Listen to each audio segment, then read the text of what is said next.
Hello and welcome to the channel Study Nest.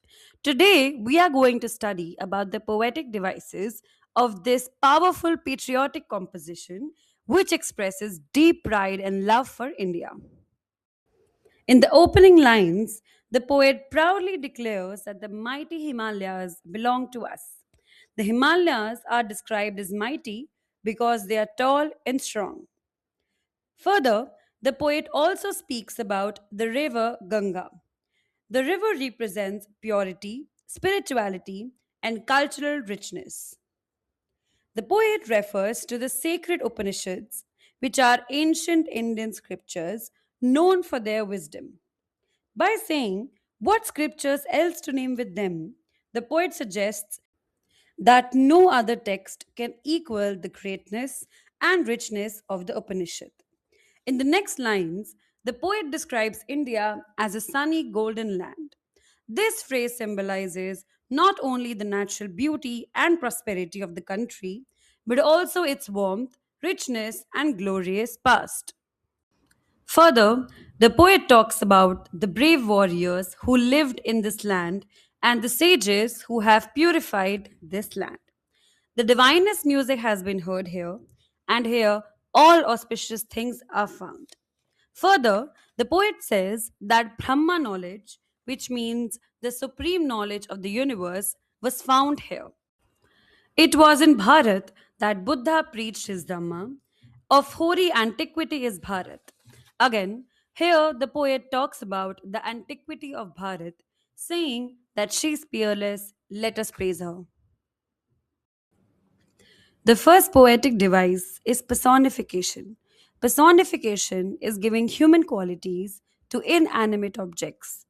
In this poem, the poet refers to Ganga as generous. The river Ganga is called generous, which is a human quality of kindness and giving. Bharat, she is peerless. Here, India is called she, like a mother, showing love and respect. Next poetic device is metaphor.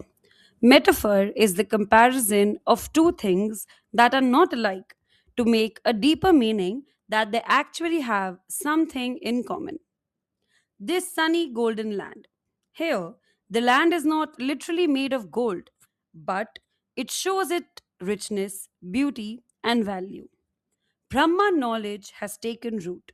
Here, knowledge is compared to a plant taking root, meaning that it has grown and spread strongly. So, the next poetic device is very important. It is called rhetorical question. So, what is a rhetorical question? It is a question that is asked for effect and not to get an actual answer. The answer is usually obvious or already known. Example, if I want to say, you want to score good marks, don't you? Of course you do. It does not require an actual answer. So remember, when a question does not really require an answer, it is a rhetorical question.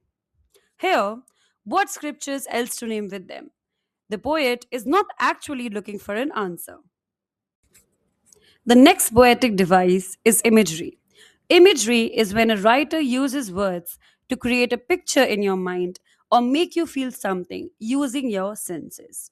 Here, the poet uses phrases like mighty Himavant or the sunny golden land.